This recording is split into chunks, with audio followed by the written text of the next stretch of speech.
Okay, today we're going to be making these flowers. Okay, now these are rolled paper flowers. Okay, and they're very easy to make. Actually, they're my favorite thing to make these days because they're so much fun. And they're very easy to make. The only thing, it does take some practice to get the hang of how to do it. But once you get the hang of it, then you can just make these all day long. They're just so much fun. What I'm going to do is I'm going to show you quickly how to do it. Okay? And what you want to do is you get a sheet of paper. This is typing paper. You can also use notebook paper too if you want to. What I do is I stain my paper the color I want it to be. But you know, you don't have to do that. You can just use it like this. Fold it in half. I just fold it half the way. And you need to cut it in half, or you don't have to fold it. If you can if you can just look at it and cut it if you want to do it. Then fold it in half again and cut it till you have 4 pieces. I like doing mine this way, the wide way, because the flower comes out bigger. But you can do it the long way and just cut down the middle and then cut 4 strips. You can do it that way too. Okay? Yeah. Now, what I'm going to do is I already have these 3 ready to go. I'm going to show you how to do it with these 3. These are the dyed pieces. Okay, I'm going to show you how to do it. Now, this will make a flower this size, okay? If you use only 2, this will make a flower. Let me get my bag here. This will make a flower that is this size, okay? If you use just one of these and it's cut in half, this will make this size flower, okay? Okay, now if you just use half of one of these, cut it in half, and use it, this will make this itty bitty flower. So you got a whole lot of choices you can go with sizes, you know, based on what size flower you want.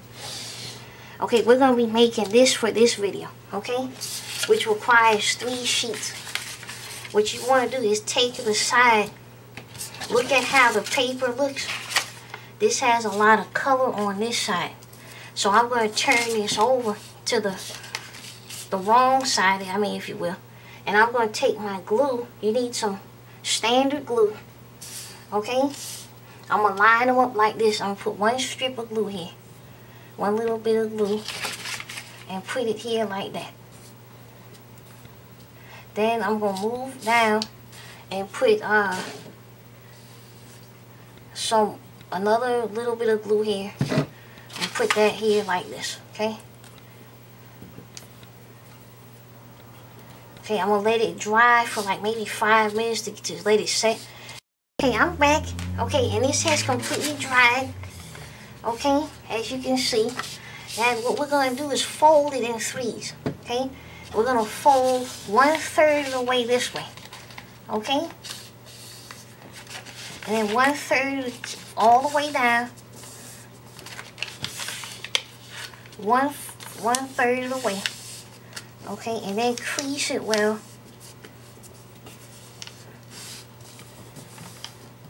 Just like that. Then fold this over this way. Okay?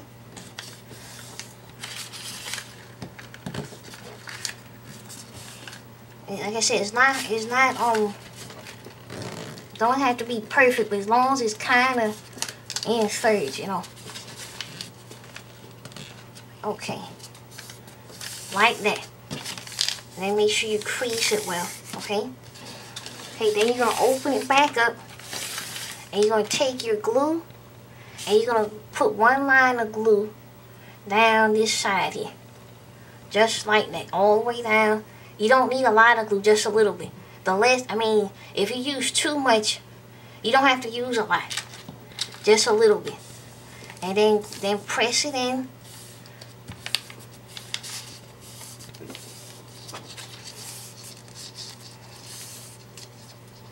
Okay, and then let this completely dry. Okay? So it may be an hour before it, like I said, what I usually do is I have like 10 or 15 going. So when I get done with that, these are already dried and ready to go. But you want to wait for an hour till this is completely dried before doing the next step, because if you do it while it's wet, it's not going to be full like this. You see how, let me show you on the camera. You see how, you see the fullness here? How it's almost an inch high? If you do it while it's wet, it's going to be all scrunched down together like that. And you don't want that. You want it to be kind of full and fluffy. Okay, like that. You see? So that's why I wait till it's completely dried. So that way when I go to put it together, it's not going to draw up when it dries. Okay? So we're just going to let this dry for like maybe an hour, half hour. Well, I'd say an hour. Just let it dry. And then once that dries, I'll come right back to you and show you how to fold the flour so it'll look like this. Okay, now this has dried for like an hour. Okay, so it's completely dry. And this is the most important part of it, okay? What you want to do is you want to make sure, this is why it's important for you to glue it the right way, because when you open it back up, you should be able to look all the way through here to the end. Or you can actually blow through it. And see, you should be able to feel your breath through the other end. If there's any obstruction in here, because the glue went through, it could cause you to have problems when you start to build your flour. Okay, so figured I just add that in there. Now what we're gonna do now is we're gonna take this and we're gonna fold down just like that. Okay? Fold it down. Fold the corner down. And then we're gonna take this corner here. Let me zoom the camera so you can see.